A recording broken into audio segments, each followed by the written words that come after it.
welcome everybody. I'm Jim Carter, graduate of the U of O Law School many years ago, now 31 years ago. And I work out at Nike, and I'm going to be your host for the evening. But all the good talk is going to come from a great lineup of people that we have that'll be up here shortly. And I'm going to introduce a couple of folks here before we eat, and then we'll do our program as you finish eating. As Richard Meeker tells me, once I hear the tingling stop, then it's time to start the program. So that'll be your signal. And I just want to tell you a couple of things about myself, and they're about law school. And there are two things, really, that I remember about law school. The first was fear. And I'm reminded of that because when I spoke to Justice Linde about this event, I helped him remember my first days in his LAP class. And it certainly instilled the fear that stayed with me for 3 years at law school. And the other thing about my experience at law school, actually, just an appendage to that, the fear was so significant that I spent my first night before school started studying, and that was also my first anniversary. And my wife has never forgiven me. In fact, she didn't show up tonight. The second thing about law school for me was basketball, and we won the intramural championships. At least that's my memory of how we did in basketball in law school. So those are two pretty significant things in my life and have remained significant in my life. I've gotten over the fear most of the time. So I'll introduce your alumni, law school alumni president, Mustafa Kasabai. And I want to tell you just a bit about him. He is a workers' comp magistrate. Now he graduated in 1996, I think. And one of the things that this reminds, I clerk for Judge Robert E. Jones. This light kind of reminds me of clerking for Judge Jones. Mustafa and his wife are renovating an old farmhouse, as well as work. This farm business sounds pretty successful, and I'd love to go down and visit his house sometime. So Mustafa, come on up and welcome the group.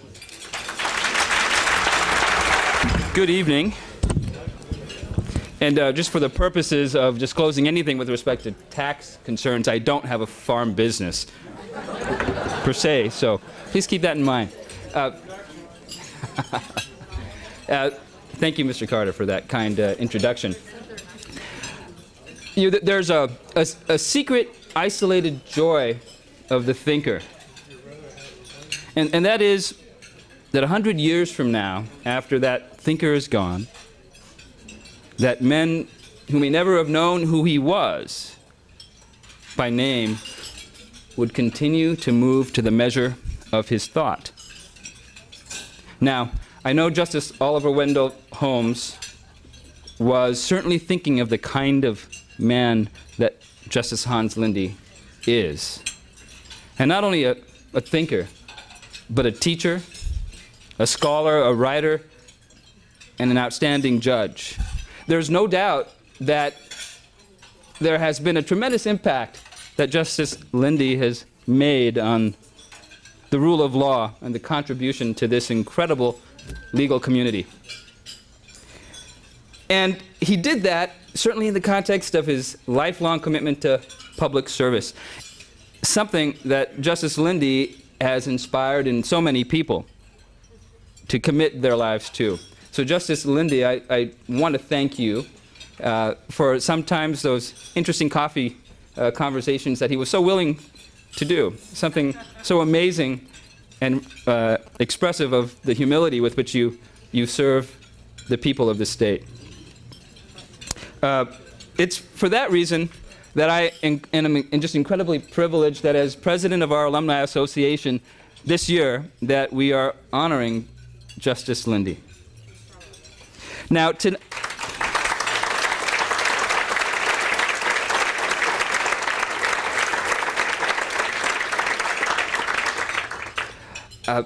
this night is, of course, hosted by the Law School Alumni Association, and it is with that incredible support of the membership, the legal community and the law school that we are able to honor this kind of public service, that which our law school has been well reputed for countless years.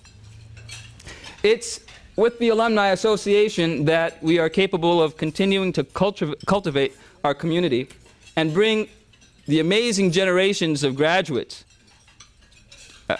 together to honor our tradition. I'd like for all of you to consider the fact that there are people here from decades before I graduated. That's in fact, yes, and you're still practicing.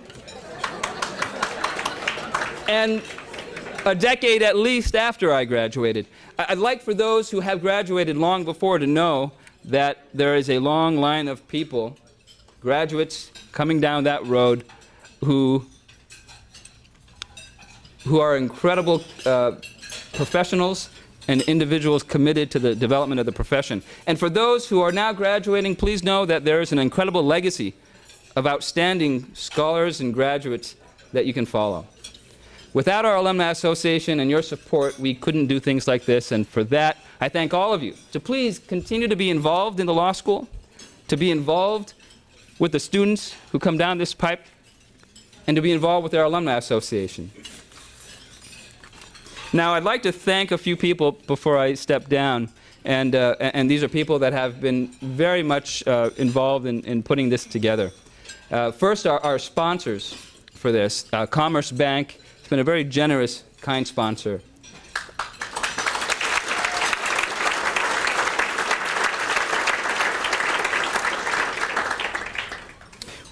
And of course, Willamette Vineyards has been incredibly gracious to donate all of the wine at your tables.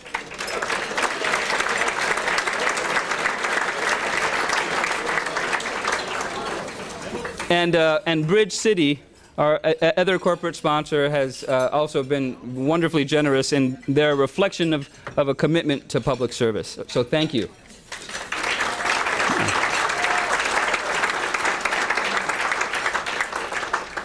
We've also had a tremendous amount of firm support, law firm support, in the purchasing of tables, and I'd like to recognize their commitment today too. Bullard, Smith, Jernstedt, Wilson, and Kenton Johnson, LLP. Davis, Wright, Tremaine. Dunn, Carney, Allen, Higgins, and Tung. Harang, Long, Gary, Rudnick, PC. Hitt, Hiller, Monfils, Williams, and the class of 1996. Miller, Nash, Schwabe, Williamson, and Wyatt. Tonkin, Torp, and the class of 1968.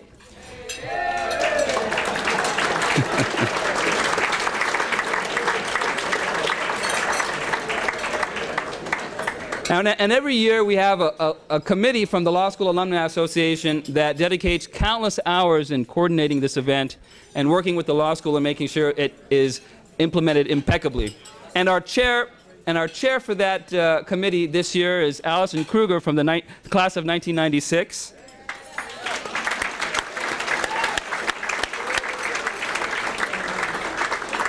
And the following committee members who have participated: Dwayne Bosworth, class of 1982. Ann Foster, class of 1999. Kurt Hansen, class of 1984. Greth Larson, class of 1975. Michael O'Connor, class of 1997. The Honorable David Schumann, class of 1984.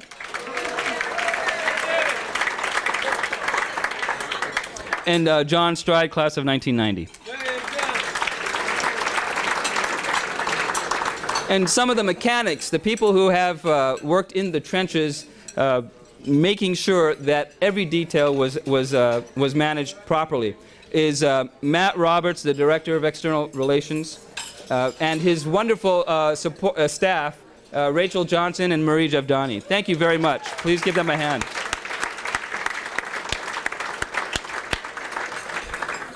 Finally, there are two actually very critical things that I need to say now, and that is this. The chocolate is yours to keep. Because if you don't take it, I will, and that would be a problem for me.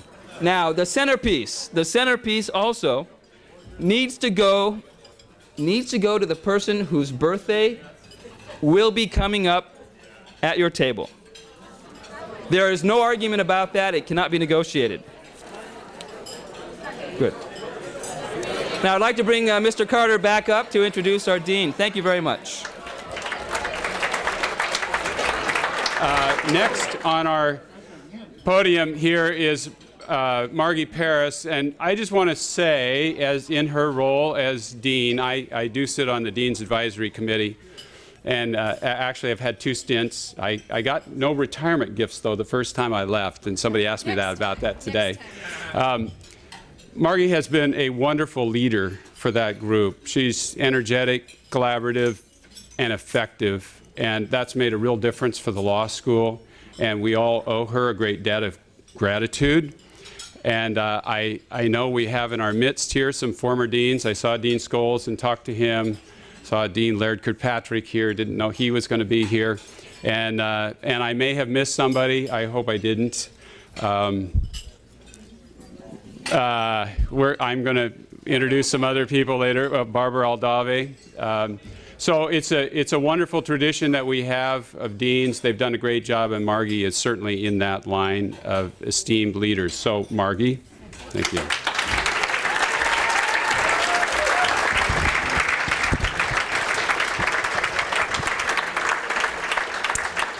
Thank you. Thank you so much for that warm introduction. I just want to tell you how much I love this evening. You are a family, and the Alumni Association, you create these ties that bind. This dinner has become, in its few years, a major event that brings us together. And for all of us at the law school, there is no greater treat than to come and see you and be reconnected with you, to be able to share those bonds that mean so much to us. So from all of us at the law school, to all of you who have gone out into the world, and to your friends and family members, thank you so much for staying close to us. We hope this continues forever. Thanks a lot. Enjoy your dinner.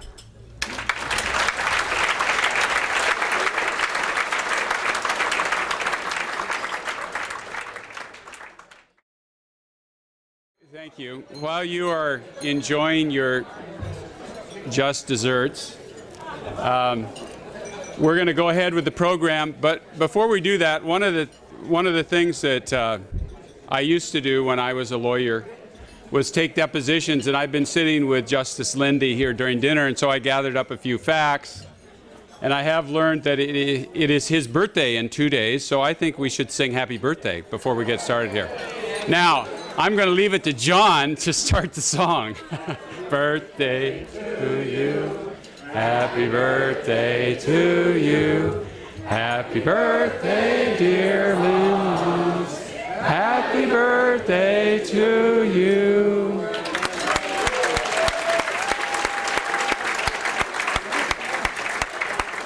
Now, if you look at the program, that is not the order that we're going to follow. So I haven't told everybody that who is speaking. I apologize, but the order is going to be a little different, and actually Judge Rosenblum is going to speak first. And I have known Ellen for many, many years. Her husband is very lucky, and she's now on the Court of Appeals. And I noticed she also has, you know, people have this long list of things that they've done and been awarded and accomplished in their CVs and resumes. And the one thing that I picked out of Ellen's that I thought was really impressive to me was an award for the Barbara Roberts, I'm sorry, it wasn't that impressive, Betty Roberts Award, and for some kind of judicial thing, I think, right, Ellen? So, anyhow, Ellen, come on up. Thanks.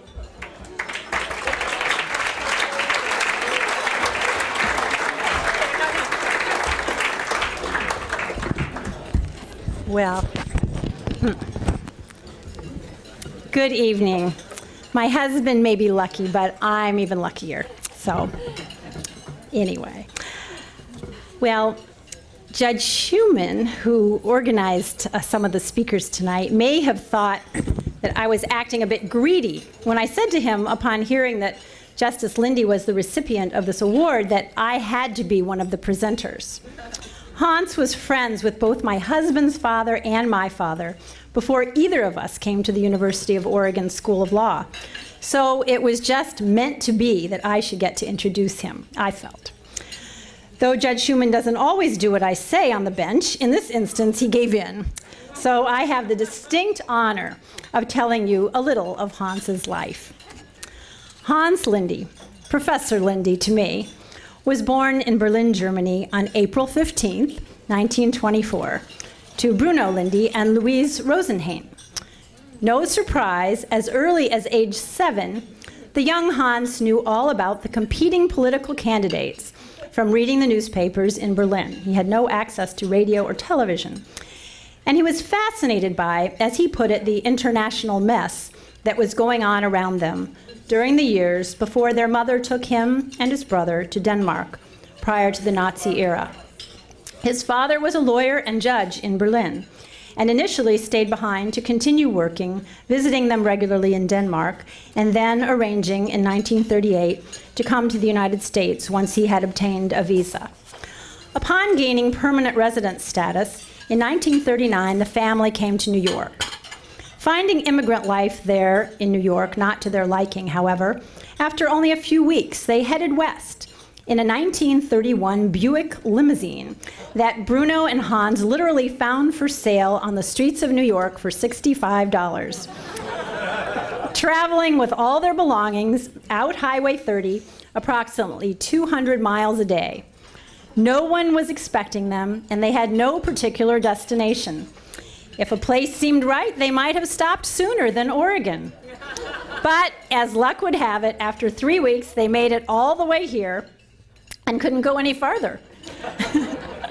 Hans was 15 and enrolled at Lincoln High School, where he had an English teacher named Maureen Newberger, a friend named Ernie Bonahati, and met a smart and lovely girl who happened also to be a neighbor on Northwest Cooch Street, Helen Tucker.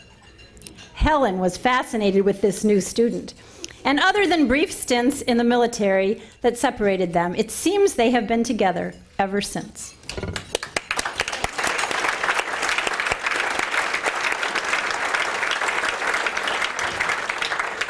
Both Hans and Helen went on to attend Reed College, where the then president, Peter Odegaard, a prominent political scientist, and later my dad's mentor at Berkeley, read Hans's thesis, comparing 3 competing theories of sovereignty and international law, and recommended, of course, that it be published.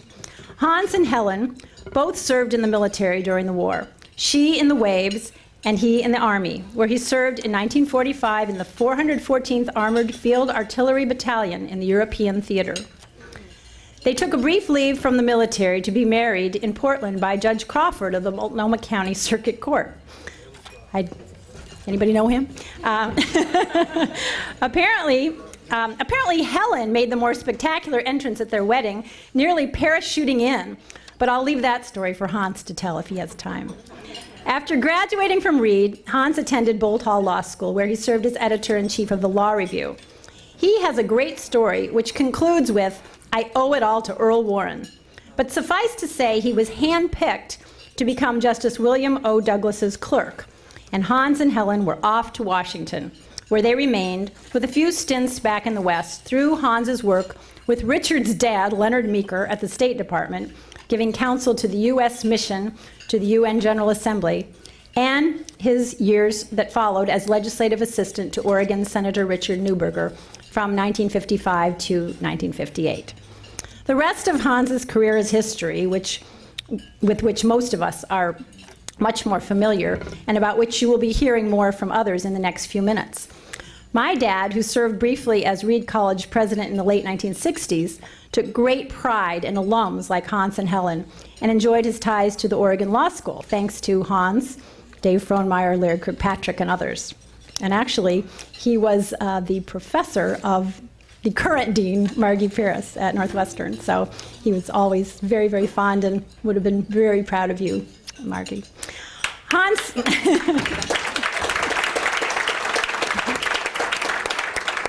was very proud of you, actually, but I'm not sure he knew you were dean. Hans knows Richard's dad even better, So if you'll indulge me, I'd like to read an email from Leonard Meeker, who was fortunate to have Hans as a colleague at the State Department.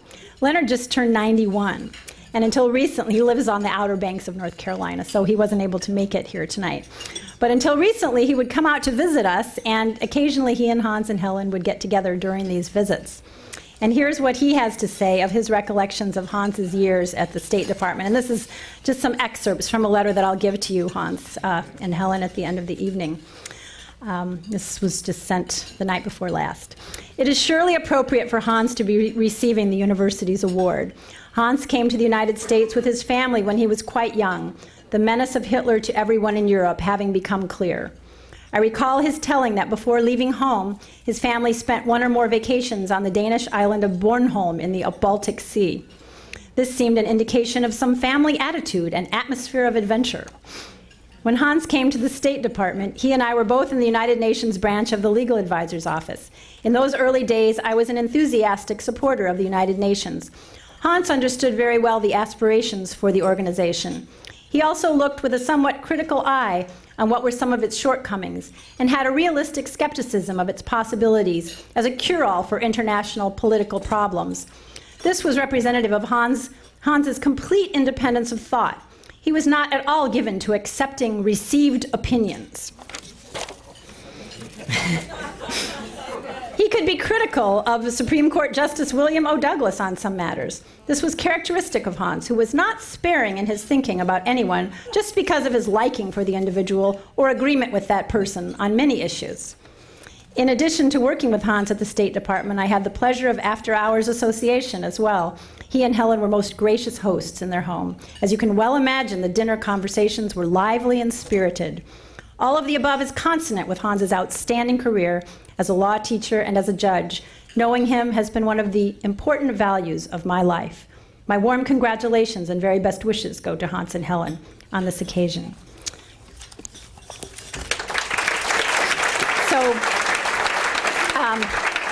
I would just like to add my congratulations. Thank you for being a teacher to me, a friend to our families, and continuing friend, both of you, to me and Richard and our family. Congratulations.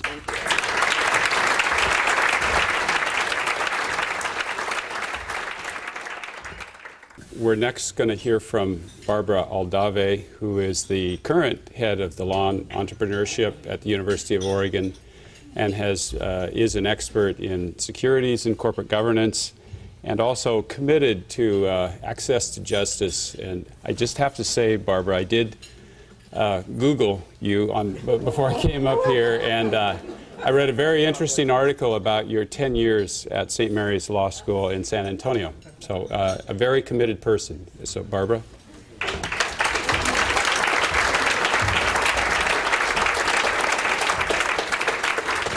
Committed is just another word for controversial, I understand.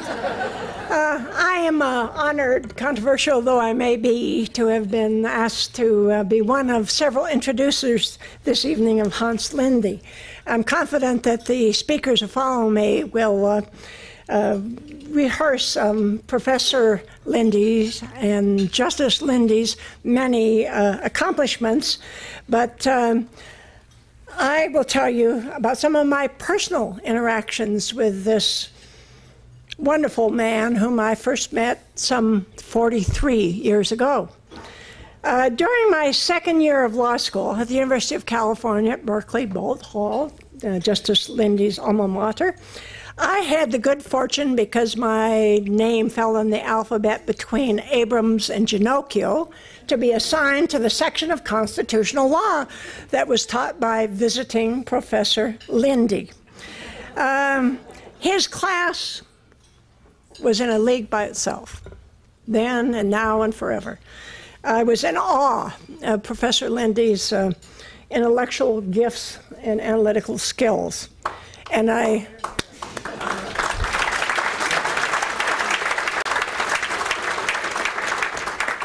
will take personal credit only for the fact that I appreciated his theory which even then I thought was obviously correct, concerning the logical necessity of addressing state constitutional issues before plunging into the 14th Amendment ones. But nevertheless, the day of class that I remember most clearly was the day when we discussed Brown versus Board of Education in the spring of 1965. This was a year-long class. On that particular day, I gradually came to understand Professor Linde's insight that the Supreme Court might have created some unnecessary difficulties for itself by founding its decision on a changeable sociological premise rather than on a permanent constitutional one. But one member of the class was bold and brazen enough, it wasn't I, to express a different view. And he defended that view quite vigorously and somewhat persuasively. And that young man, handsome at the time, I first really noticed that spring afternoon in 1965, and he's now been my husband for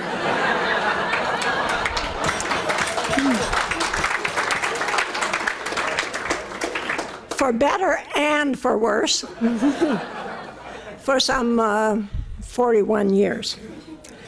Now, 1 year after that Brown class, Raphael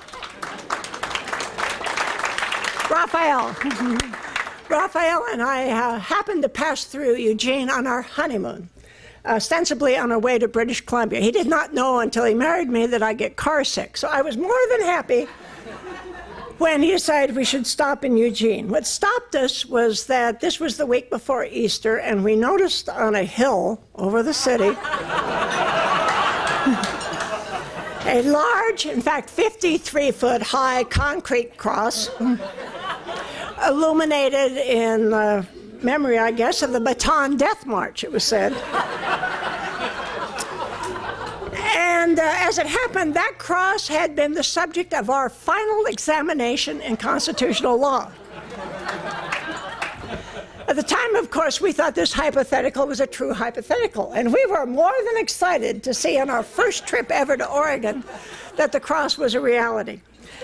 And that reminded us that Hans was a permanent member of the University of Oregon faculty, so we impulsively went to the campus and looked for him. We found him. He was extraordinarily gracious, as if he'd expected us all along. He told us where we should go on the rest of our honeymoon. And what we should say, and we spent the rest of the week in Eugene, Oregon. Probably without unconsciously intending to do so, he persuaded us that we would, upon graduation a couple of months later, move to Oregon and establish our home here. And we did, immediately upon graduation. Hans helped Raphael find a job in a law firm in Portland, and we spent a year here. Then he helped me find a job in Eugene when Raphael went to work as the assistant county counsel in Wayne County. And for the first several years of my legal career with a firm then known as Johnson Harangue, I attempted to persuade the Oregon Supreme Court that the presence of that cross on Skinner Butte violated either the Oregon Constitution or the Establishment Clause of the United States Constitution. Subsequently, Hans, together with my good friend over here, former Dean Gene Scholes, helped persuade the faculty at the University of Oregon that now that they had a women's restroom, they should put a woman on the faculty.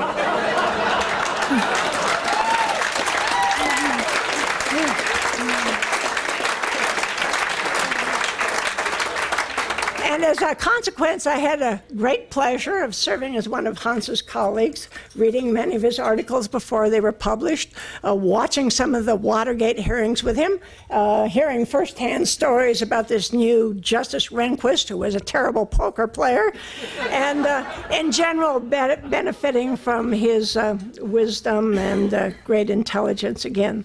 One particularly influential suggestion he made to me when he observed that I hadn't written anything yet after a couple of years on the faculty and that it might be tough to obtain tenure, especially for a woman, was that I ought to teach not just constitutional law, but something that was perceived to be a really hard subject, such as securities regulation. And after inquiring what exactly is securities regulation, he said, I don't know, but it's supposed to be difficult. And like all the suggestions that Hans ever made to me, this one proved to be good, because securities regulation has been very, very good to me.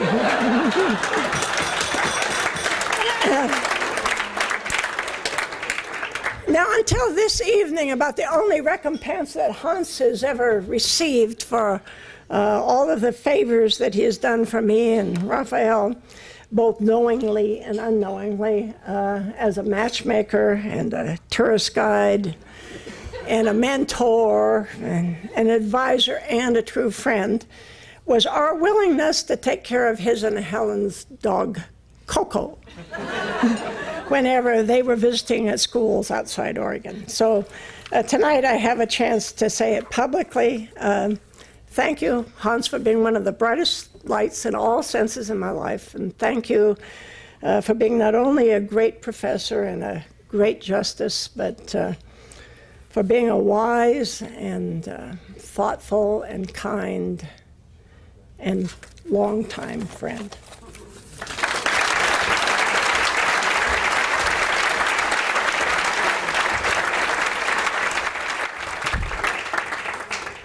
Our next speaker will be Hardy Myers, who is our current Attorney General and has been in Oregon politics for a long time, Speaker of the House a few years ago, and active in the Stoll-Reeves law firm here in Portland earlier and during the time he was Speaker of the House. So, Hardy, welcome. And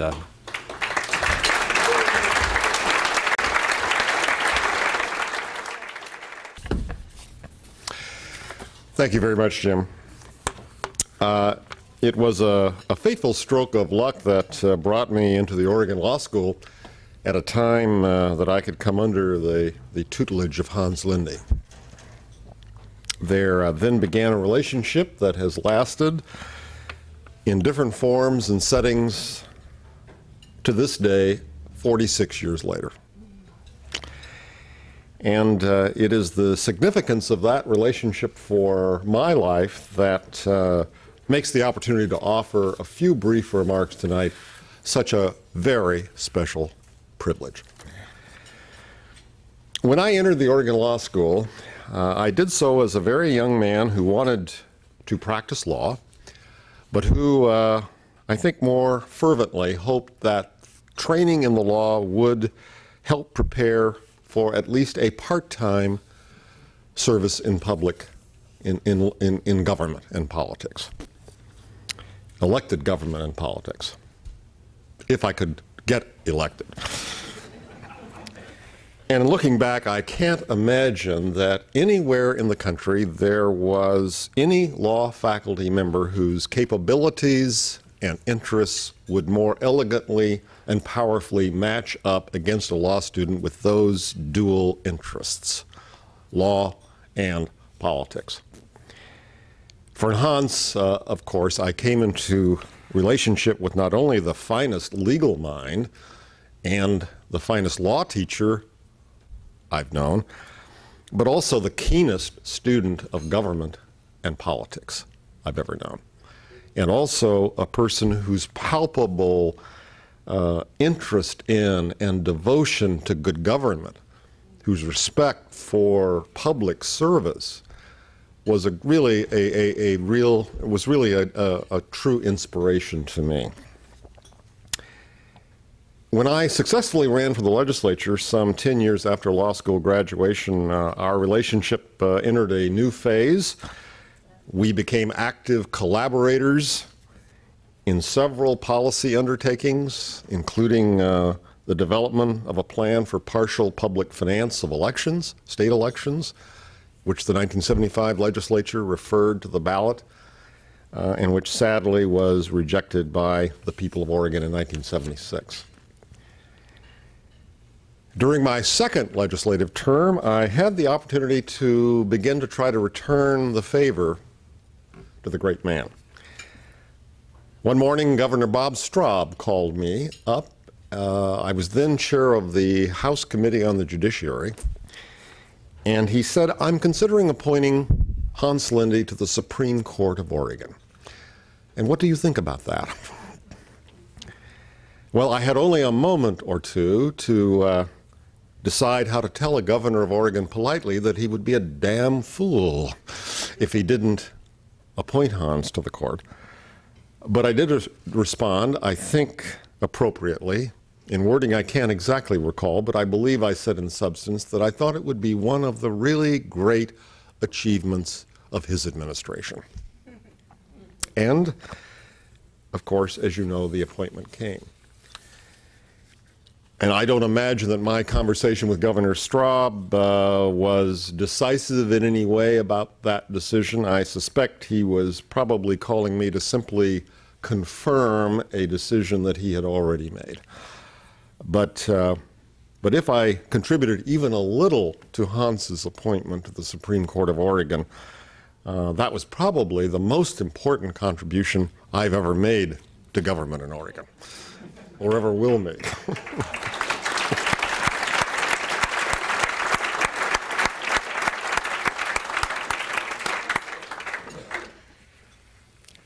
2 years later, it was my great honor to be elected Speaker of the House after a prolonged struggle, which was prolonged because of intense factionalism within the House Democratic caucus.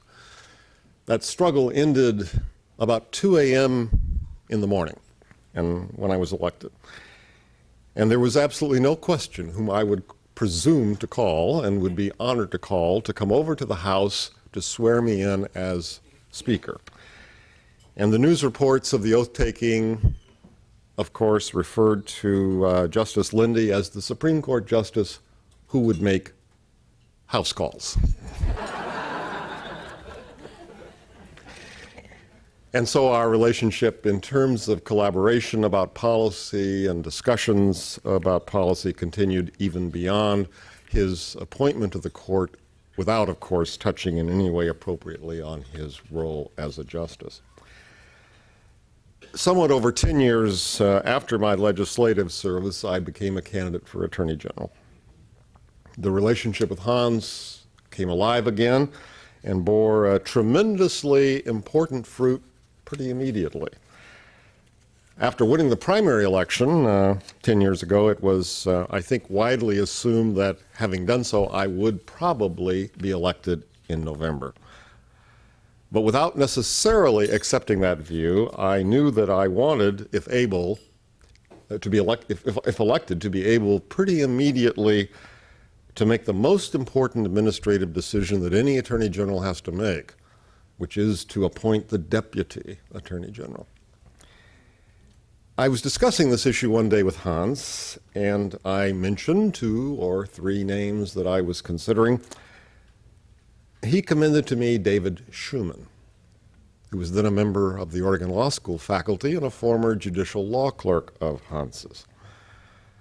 I thereafter met with David and immediately formed the judgment that he would indeed be an exceptionally fine choice for that all-important position. And so he was. So he was. As Attorney General, I've had the opportunity to continue the relationship with Hans in various consultations, but primarily through our work together on the Oregon Law Commission, of which we are both members, and where we have had the chance to work on such issues as judicial review of government action,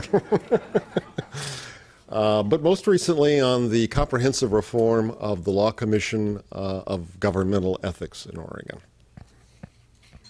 Fittingly, that present relationship on the Law Commission has renewed in a different setting the same governmental relationship in purpose that we had 20 years earlier, actually 30 years earlier, I guess, when I entered the legislature, which is collaborators on behalf of law improvement and better government in Oregon.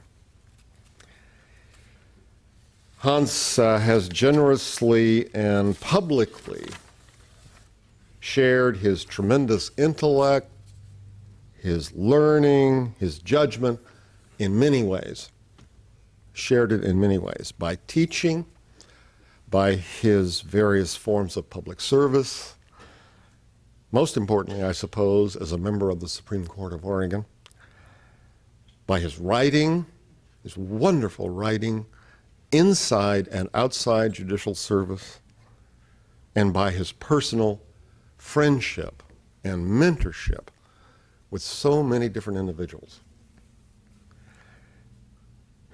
I'm certainly not the only Oregonian who has been the beneficiary of these different projections of Hans's greatness into the lives of others, but I sincerely believe that I have been the greatest beneficiary of them all. Thank you very much, Hans.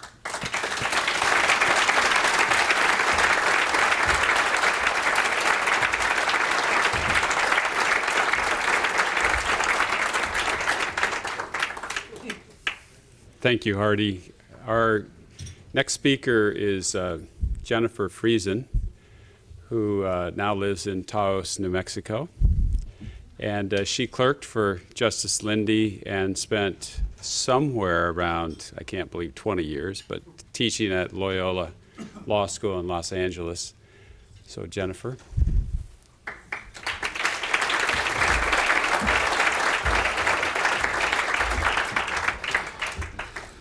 Well, goodness, distinguished guests, it's difficult to follow such wonderful speakers.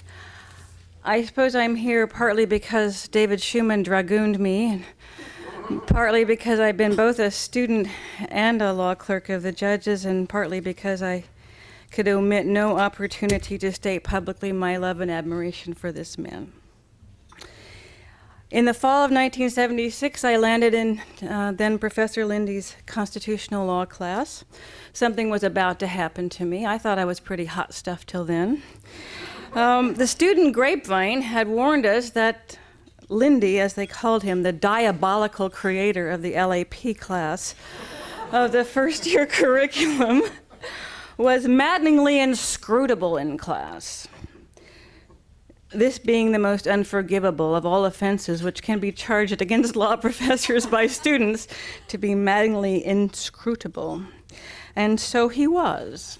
He was also at times didactic, emphatic, impatient, brilliant, and ultimately utterly charming. Great teacher for me. And I was 20 years a law professor and know how difficult it is. He was a great teacher for me, not because he conveyed information, there's precious little of that, but because he made us excited about learning. Although I knew almost nothing about what he was talking about, I never missed class once, and I knew I was in the presence of a great light. His opinion of the class members, I recall, was not so high. I remember in particular during the section on the Interstate Commerce Clause, he would draw pictures on the blackboard, little trains and trucks full of cows chugging across interstate lines, doubtless despairing of our intellect, would draw these pictures. And I remember once asking if I could buy you a felt board, like the ones we had in kindergarten, with the little cutouts of the trucks and the cows to make it easier for you to demonstrate. And he laughed at me. Word got out about mid-year that Professor Linde was leaving us to become Justice Linde. You probably don't remember this. Why would you remember me? I actually went to your office and said, "You're not going to take it, are you?"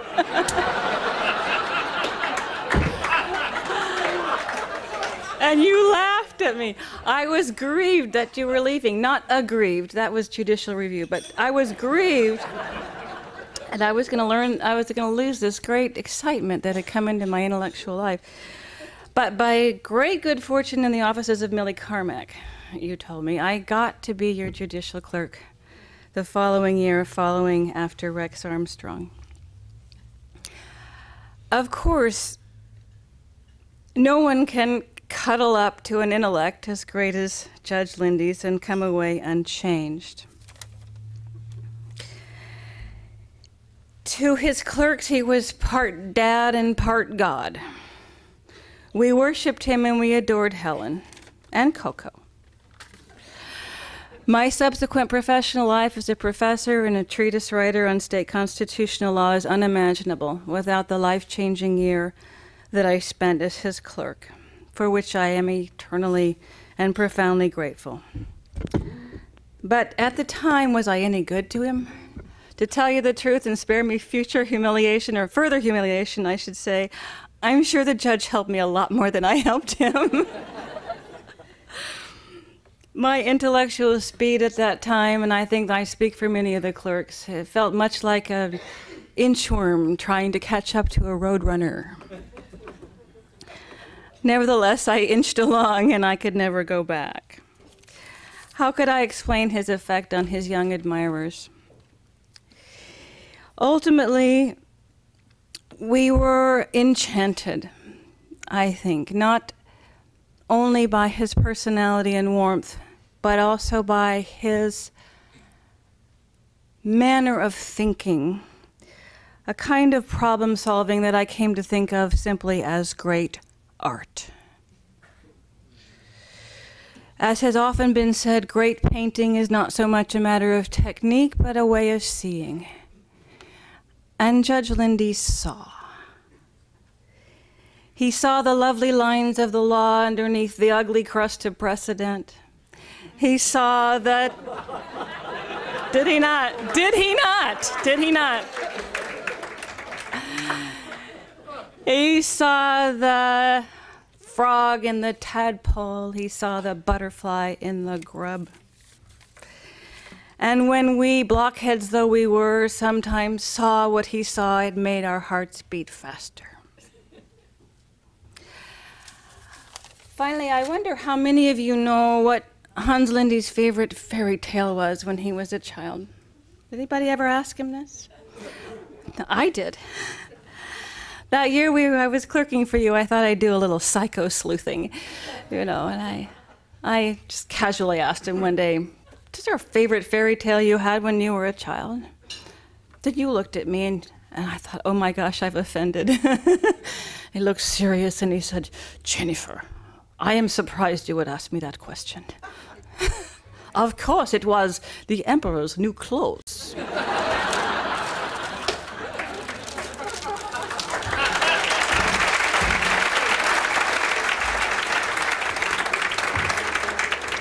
Thank you, Jennifer.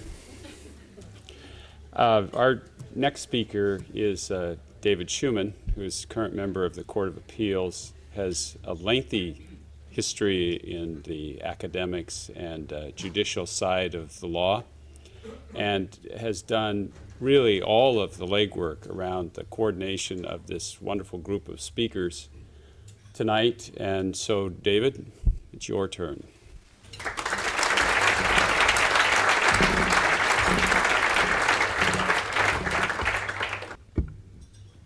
Thank you. You told me it was Hansel and Gretel.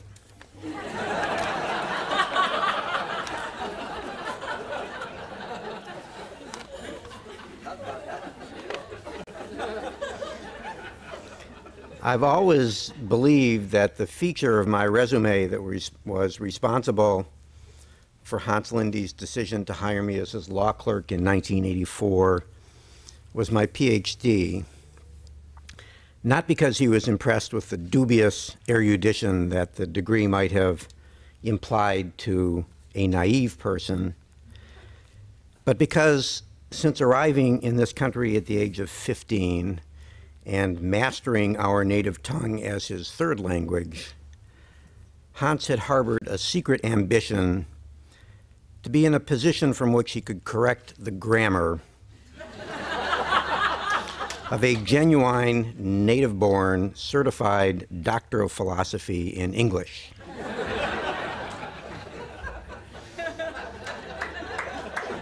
I have, of course, accommodated this ambition by providing him with what might be called target-rich memoranda.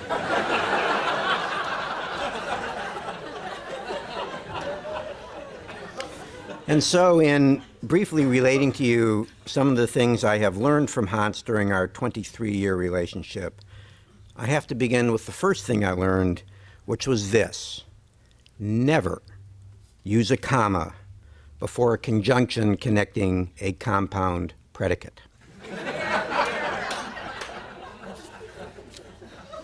On a more serious note, and I always say this because sometimes people can't tell, here are the few legal lessons that I learned from Hans and that Hans has professed over the years to his students, to his clerks, to the Oregon Bar, to a national audience, and indeed to anyone who would listen.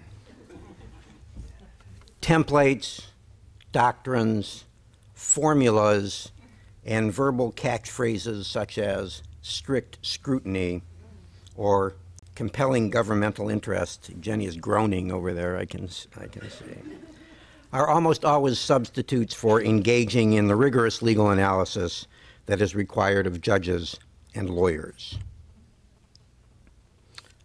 The most important question in any legal problem involving government is this: where does it say they can do that?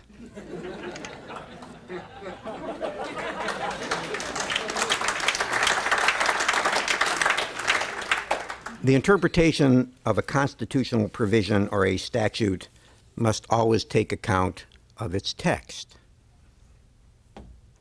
Law is hardly ever to be found in what appellate judges write, despite what we learn in law school.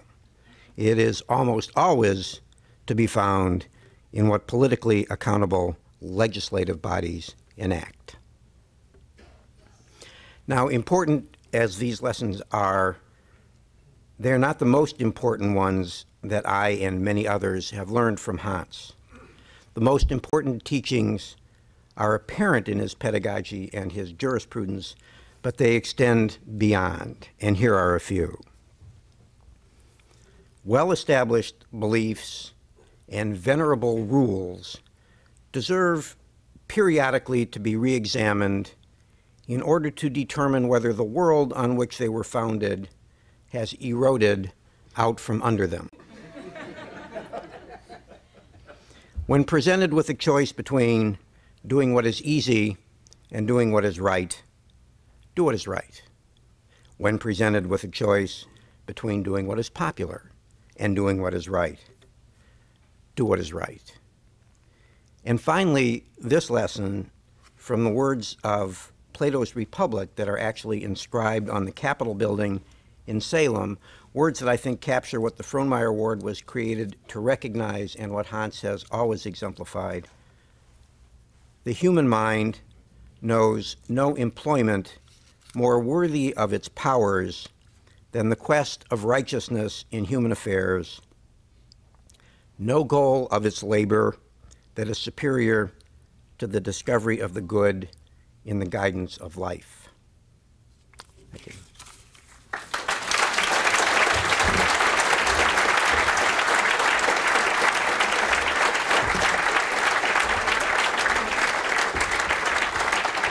Thank you, David. We're now going to hear from John Frohnmayer as replacing Dave Frohnmayer tonight. And just a couple things about John's background. He, as you all know, was the head of the National Endowment for the Arts back in the first Bush administration, has practiced law, went to the U of O, has taught, has a degree in ethics from the University of Chicago, I believe. But one of the most interesting things to me, and I find this a bit diabolical, is that he is now a professor of liberal arts at Oregon State University. So, John, welcome to the evening.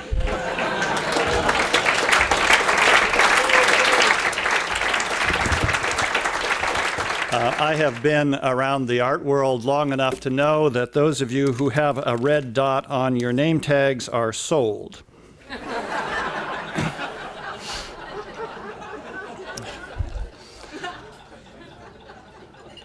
It falls upon me to tell you about the fall that my brother took. He was skiing in Bend down toward the bottom of the Pine Marten Chair on Sunday when he found himself suddenly skiing backwards and then skiing upside down, and the result was that he broke his knee. The good news is that he had surgery on a couple of days ago, and there was no ligament damage, which means that he can expect a full recovery, although I suspect it will be a painful and long one. The silver lining, as far as I'm concerned, in all of this is that I get to stand up before you and talk about Hans Linde on behalf of both myself and my brother Dave, because I was his student and I revere you, Hans. And so what I am going to say here is a letter from my brother, but everything in it is what I would say if I were speaking for myself. Here it is. In theater, break a leg means good luck. In skiing, that's not the case, and I greatly regret that I cannot be with you tonight to honor my friend, mentor, colleague, Hans Linde. There are few people, a very few, in our lives who, through their strength of intellect, compassion, and dedication, help us define who we are. Hans is that for me, from our first meeting when I was a student of his at Bolt Hall Law School, through the days when I was a legislator, teacher, attorney general, governor. Oh, no, wait, I didn't do that.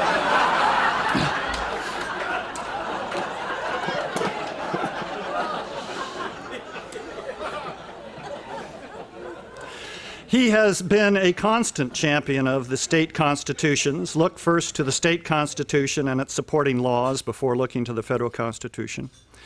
He recognized that Oregon's Constitution doesn't have a due process clause, and he taught us how to deal with that. He championed the importance of administrative law and procedure as the way a good and responsible government should act. He criticized the misuse of the initiative process in amending the Constitution, something it was never intended to do, and the source of mischief with which we as citizens and our lawmakers must deal on a daily basis. His decisions as a Supreme Court justice clarified and settled the law. Although here I'm going to stand away from Dave and speak for myself. Many times after sitting in Hans's constitutional law class, I thought of the song which was popular at that time. Never understood a word he said, but I helped him drink his wine. But he made us want to know and want to learn, and that was wonderful. All of this and much more takes intellectual toughness and courage and stamina, all of which Hans has in abundance.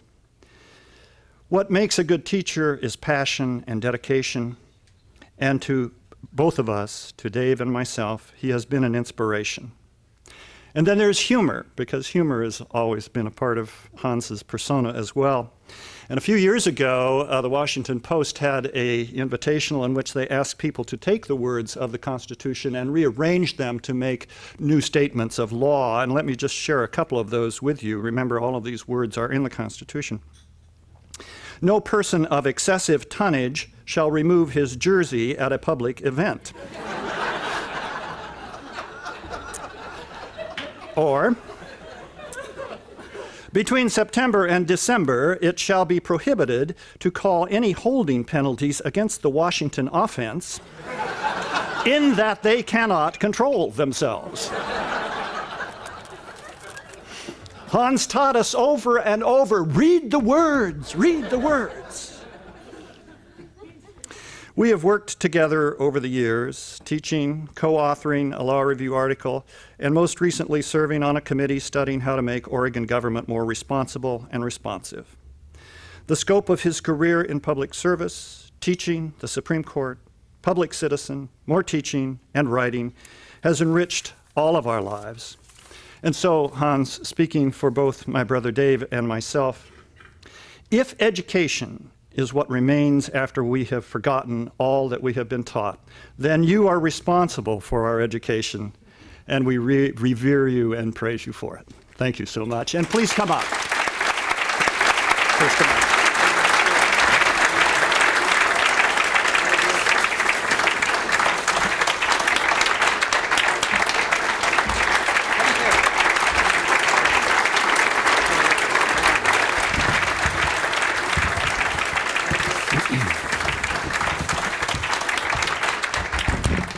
Can you back there hear me? Thank you. Thank you. I don't really know how to follow something like this. I mean, there's poetry, there's literature, there's philosophy, and all these wonderful introductory remarks. I just happen to have with me a short article that I had intended to publish somewhere else, but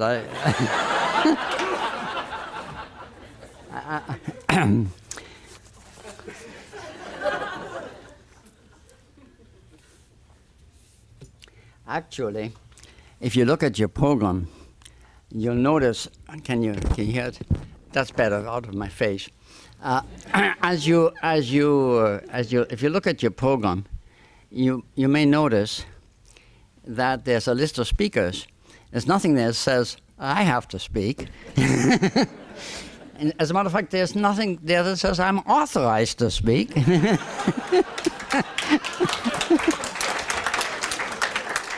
So if I were taking literally all of these lessons that some of you took away from what you thought you learned from me, I should sit down now.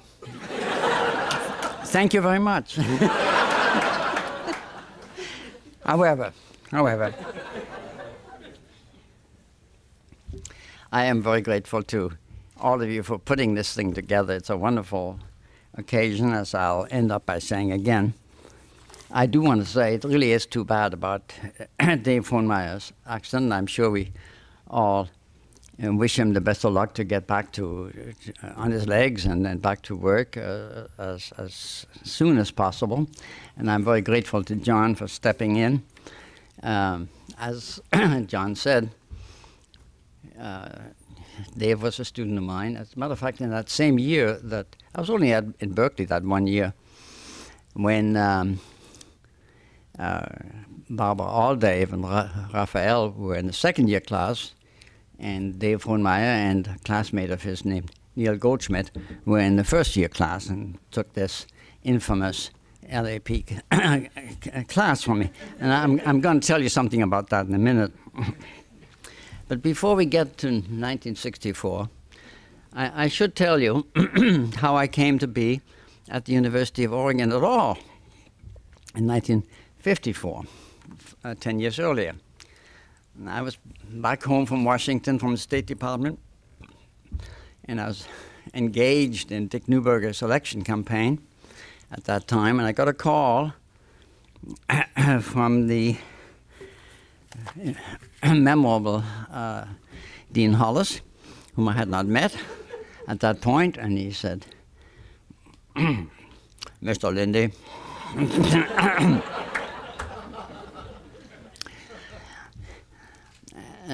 it's kind of an unfortunate occasion, to be honest with you. He called and he said a young faculty member on the faculty that year had unfortunately suddenly died, and he needed a replacement. And he had called Bill Prosser down in Berkeley and said, do you know anybody in Oregon? And he said, well, I think Hans Linde has just come back from Washington, and maybe he's free to do this. And as it turned out, I was. And so I moved down. This was before there was an I-5, so I moved down to a motel. And he said, Now, what I want you to do, these were quarters in those days. There's nobody here dates back as far as remembering when they were on a quarter system, do you? Yes, you. Anyway, and he said, I want you to teach torts and income tax. Well, I knew nothing about torts, you know, and I did know something about income tax because I had done all the tax cert memos in my year with Bill Douglas. And so I said, sure, I'll do that. And he said, and of course, we were starting late, so I was teaching 9 hours a week. There was makeup every week. So I was down there alone. Helen had a job in Portland. And I don't know if anybody here, well, yeah, there is actually somebody here who goes back far enough, but can you imagine, I mean, nobody who goes to a modern law school would have an image of what that little Fenton Hall operation was like. You know, and so suddenly it came as an utter surprise to me. But here was this faculty that had previously been headed by the equally famous Wayne Morse, and then when he went off to the War Labor Board, then Hollis became dean, and he just ran it out of his pocket, and and there were only about 3 faculty members, and they're full time, and then in August he'd call some people to come in and fill in for the courses, and of course the curriculum was fully, completely filled. There were no electives, so the whole class consisted of about, well, the school had maybe 80 or 90 people. I'm not sure how many, but the graduating the 3rd year class I had in taxation, which included interesting people. People like Malcolm Marsh, who's now in the 9th Circuit, and so on. Good students. But there were about 20 of those 21 who graduated. And the 1st year class still had a lot of people in it that didn't have a college degree, and they were simply taking their 4th year. So there's a tremendous drop-off. I mean, like, 40% of the class or something wouldn't continue past the 1st year. It was shall we say, an unfamiliar experience to me. Ted, you must remember some of that. Yeah. Judge Goodwin surely remembers how it was in those days. And Ken O'Connell, who was the scholar on that particular faculty, was off for a year practicing downtown, so I never got to meet him at that point. I met him later.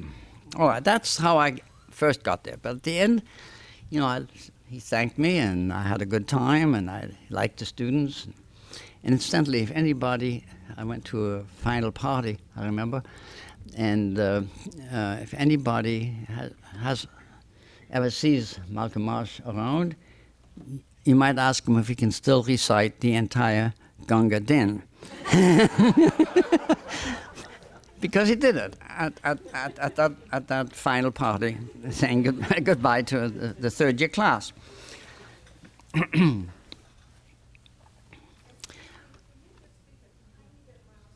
Well, I can try.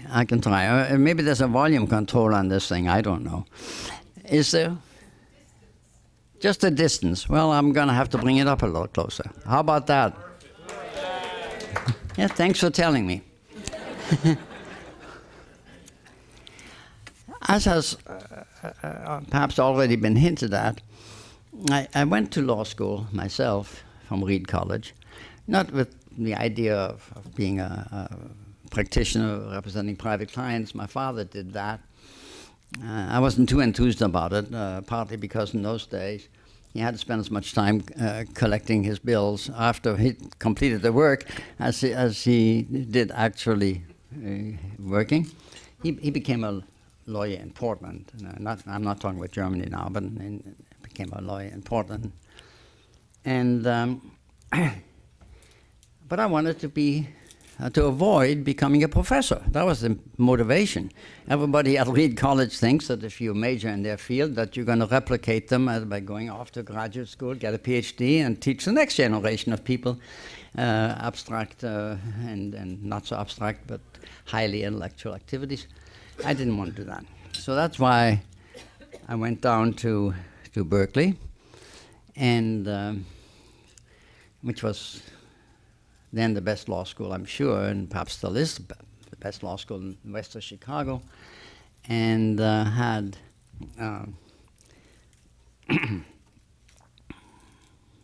as many as, I know, like 80, 100 students in the first year class. I mean, this was a big school, had all of 250 students, and there were 7 faculty members or 10 faculty members. And some of them had even written articles at some stage there.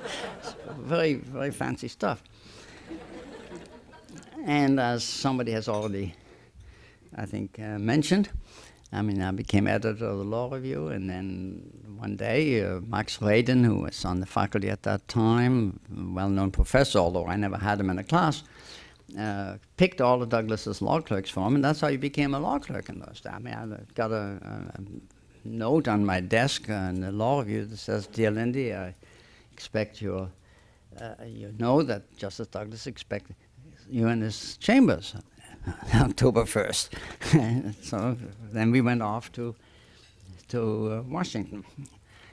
And that's, you've heard a wonderful account of what happened after that in the State Department. I don't want to go. There's a great deal, I must say, of embroidering and hyperbole and some of the wonderful things people have said about me, but the facts are pretty much accurate. Just, I mean, the historical facts, just the dates.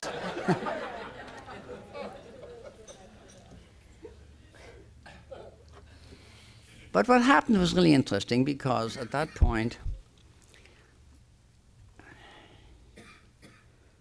well, I went back to Washington again with Dick Neuberger after that campaign, and that's where I learned about what somebody can do and ought to be doing in the legislative process.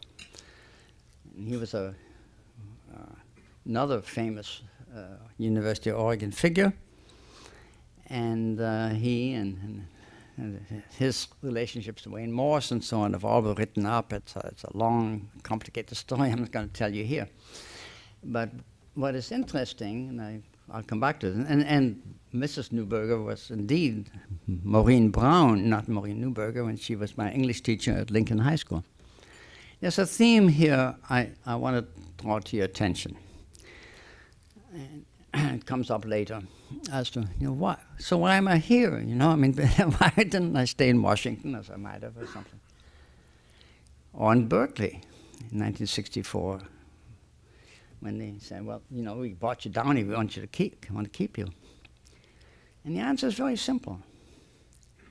And they're practically all in this room. There are about roughly 11 times as many people in the state of California. There are probably roughly 15 times as many law schools.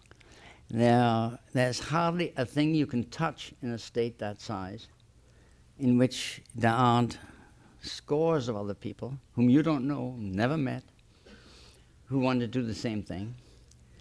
And here, it's still human scale.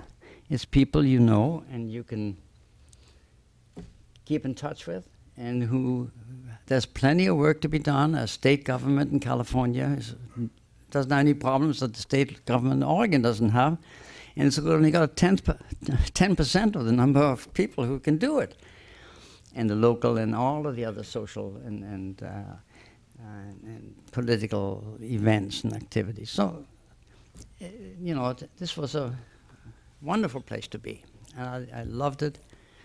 In Eugene, I came back in 1959. Again, Hollis calls on the phone to Washington, D.C., and he says, Mr. Linde, do you remember teaching for me at the University of Oregon in 1954? And I said, of course. He said, and did you like that? How did you feel about it at the time? And I said, well, I found it very, perfectly good experience. And he said, can you come to work in 3 weeks? He always did his recruiting and then late August, and he, all by himself. There were no committees. The faculties had no committees. There's no tenure. There wasn't anything like sabbaticals, nothing like that. You know, so it was antediluvian is the word that comes to mind. So I said, well, you know, thought to myself, you know, you could do worse than come. I said, what do you want me to teach? He said, well, you know, the stuff, you know, constitutional law and administrative law, and we may have to start a course in administrative law. And so I said, fine, I can get home, I can live back where I want to live. He'll pay me enough to live on. I think it was $8,000. I think some significant amount like that. And you get the summers off. And okay, so we ended up back in Eugene. Now, that's all personal stuff. Let me get back to the public service part, which is what this is all about. Well, by sheer luck, there was a centennial of the state in 1959. And that's when I was coming back. And Mark Hatfield, who was a young political science tyro at Willamette University before he became governor, wanted to have something going on. Let's create a constitutional revision commission. And the legislature passed it and set this thing up. And wonderful people like Ted Goodwin from the University of Oregon and my friend George Van Humesum I had met when I first came to Washington in 1955 with Dick Newberger when he was studying at Georgetown and so on. We became members of this thing. And we drafted a terrific state constitution. You know, it was a very good job. The state would be better off with it today. I'll tell you, could hardly be worse off, but than it is today. But it could be better off.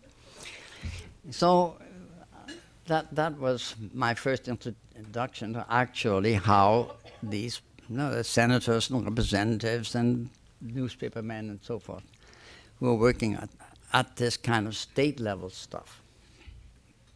Up to that point, like everybody else, my focus had been entirely in Washington. I skip over the fact that I can't talk forever, but while I was in the State Department, Richard, one of the people I got to work with was Governor Sprague. Anybody here know who he was? Publisher of the Salem Statesman. And he had been appointed by Eisenhower as a representative to the General Assembly. And so he was in Washington.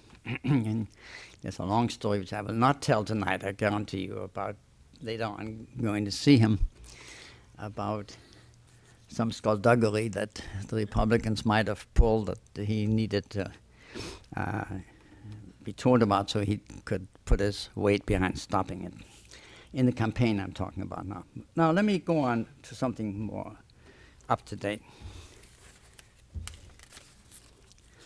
Also, not quite yet, also in 1961, I had this, now I was on the faculty, taught the first class in legislation that had ever been taught at a law school in Oregon. It's really rare in those days. And that's when Harley Myers was in the class. And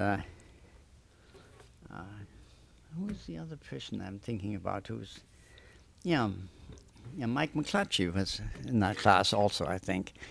And we set that up as a functioning kind of seminar in which you tried a certain amount of role playing and so on, but there was a book to be learned and so on.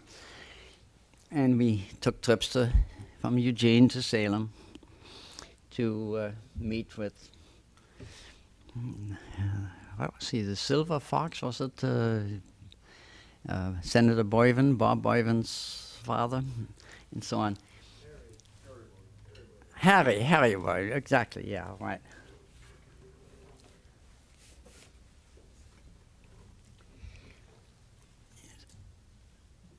some of the things I was going to talk about have already been said. So I'm not going to rehash some of these other things that you've heard from other people. But let me skip forward. As in 1964, University of California asked me to come down. Happened to be an interesting year. I don't know how many of you know why it was an interesting year in Berkeley. You know, Barbara. That was the free speech movement and the uproar, you know, about the fact that people at University of California couldn't engage in it. Incidentally, in '61, one more little public service activity that nobody here, and administrative law activity, nobody here has mentioned yet. Chapin Clark and I created the first student conduct code built on the APA model, so that it created up to that time, the University of Oregon still had the dean system of, you know, you get called a dean of students, and if you misbehaved, you might be put in probation, or you might be thrown out of school. So, in 1964, having gotten this cauldron of student activities in Berkeley. I mean, as a faculty member, just observing it, and then being asked to give an opinion to the academic senate on the constitutionality of the no politics rule and things like that, First Amendment terms. But the important thing I want to mention to you is this is the origin of the LAP course. It wasn't just my invention. There were two other people down there, Frank Newman and Preble Stoltz, who together, he had 3 sections of it, put together the first set of materials on the premise that the worst thing we do in legal education is to teach students first to, quote, brief a case, unquote. That this system of appellate opinion-oriented education across the board, no matter what the subject matter was, you had a book of cases. Nobody ever explained you, gave you an overall notion of the functions of, you know, what gave rise to the need for these appellate opinions, or for that matter, what that particular body of law was trying to accomplish. It was all a matter of case in those days. So we said, we've got to have a counterweight. We've got to teach people that most of the law that they'll ever see is made by lawmakers, administered by administrators, and they better find out how that's done and how you have to function in that environment. So we made this up out of mimeograph materials and so on. It wasn't until a dozen years later that I got a co-author, because I couldn't possibly produce anything like this in Fenton Hall. This couldn't be done. So I got my colleague George Bunn, a Washington lawyer, general counsel of the AEC and of the Disarmament Agency, and later on dean at Wisconsin, to co-author this book, and that's how you got the book. Now you may not thank either of us for that, but I'll explain to you. And this is really, I'm going to shut up when I get through with this. The point, there's a serious point here, and that when you think about, just look around you at what's going on in the world, I mean, the lawful government isn't the responsibility of judges. Lawful government is the responsibility of lawyers. And that means not only attorneys generals, agency lawyers, city attorneys, legislative and committee counsel, school board lawyers, private lawyers who represent public entities, whether or not it ever comes before a court. And this generally works very well when the exercise is to carry a program out, or devise a program and carry it forward. But the question are reminded of today is, does this really work? Not just today, it's not a new question, but we're reminded of it. Does this really work? Do we really want to depend on legal advisors alone when political leaders decide to act regardless of what the law is? Those of you who took the course in LAP from David Frohnmayer or from David Schumann or myself may recall that that book begins with the Truman Steele seizure. Not the Steele seizure case in the Supreme Court, but the Steele seizure order in the Federal Register. You might not have understood at the time why that would be so. It's awfully tiny print. But the order specified no source of authority, just the powers vested in the President by the Constitution and laws of the United States. That was the authority. Go figure. During a power shortage that said that all motels and shopping centers and whoever else had outdoor advertising signs should shut them off. I called McCall's counsel at the time and I asked him, what are you relying on? What is... Oh, the answer was, we know we can't enforce that. We just hope people voluntarily comply with it. You know, this was an illegal order. Didn't pretend it was just a pretense of an executive order. It was not intended as a legal document at all. I don't know. I hope that, I'm not sure if anybody's here who's been a governor's council or council of any other agency for that matter, but I hope you don't play games with law like that. This is no time tonight, really, to review some of the outrages that of the current national administration, lawyers have rationalized in the name of national security, inherent executive powers, and a legally dubious state of war. I won't tell you why it's dubious, but quote, war is a word of law that theoretically belongs to Congress, and so they do other things now. Getting into that would spoil a wonderful evening. But the experience really should warn even the most conservative judges, I hope, against any holding that the Constitution prevents all means of judicial intervention. It should also warn lawyers who represent the public and its agencies in courts not to make arguments in order to win a case that they really don't want to have prevail for the future.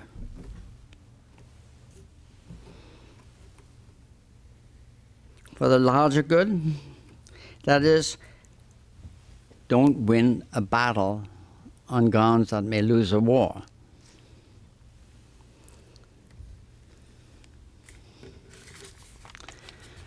Or, on the other hand, and this has happened while I was on the court,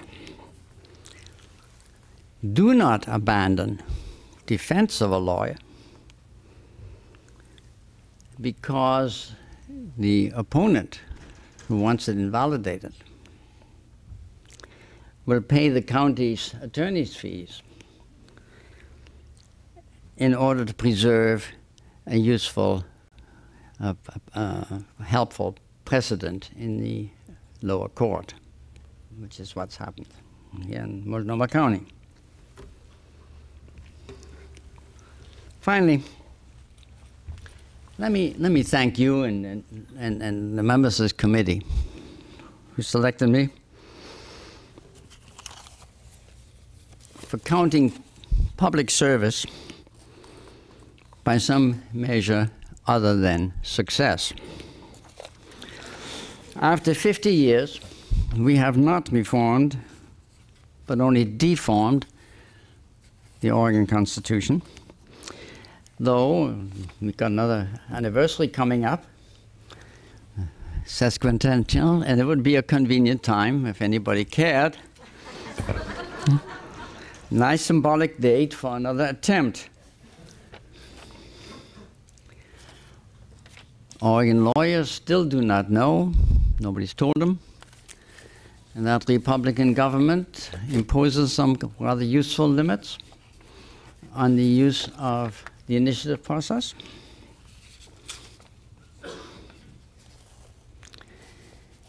That's been so since the Catterley case of 1903, the very first case under that initiative power. We still select judges in costly election campaigns, sometimes on little more than name familiarity, in a system that repeated commissions have proposed to change. It should tell us something that, I will admit there's some exceptions, but that the high quality of our judges in the state has depended on judges retiring before the end of their terms and counting on governors to make good appointments. Despite Hardy's long and devoted efforts that he recited to us, before and recently within the Oregon Law Commission, the state has neither reformed campaign spending nor our antiquated, confusing approach to judicial review of most government acts. In fact, it has been easier and more productive for me to help Chinese reformers to move administrative law reform toward enactment in the National People's Congress. This year, the really significant reforms that Dave Frohnmayer and I sponsored in the Public Commission on the Legislature have not even been considered by the legislature, and I have some apprehension about some of the ones that Hardy and I worked on in the Oregon Law Commission. Why? I'm serious. Because they are about campaign funds. They're about money. They're about using campaign funds given to a treasurer for a committee, somehow ending up as an expense account for legislators, among other things.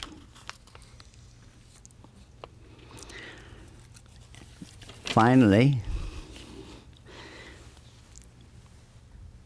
under the one federal law for which I can claim some credit during Neuberger's service in 1956, inducing states to limit billboards on the interstate highway, the Oregon Supreme Court has invalidated Oregon's compliance with that statute under the Oregon Constitution. All that leaves plenty for you, your generation of reformers, to do. Pretty much a list of pretty much the same things, but you might have some additional ones. There's comfort in knowing that even Don Quixote served a function of some sort, though perhaps not exactly what he had in mind. So happily I can point to one tangible token, or I should say many actually, of public success from the years that I spent at the University of Oregon, and that is the many among you here and not here who now serve our state as public lawyers, as public officials, and as judges. And I'll say this in closing to the, I don't know how many there are now, but 5 or 6 Court of Appeals judges, not to mention other judges. I think they must be relieved, if not surprised, to hear today that the Oregon Supreme Court preferred not to resume all the work that they had handled, the court had handled in 1969, and to affirm the legality of the Court of Appeals. Thank you.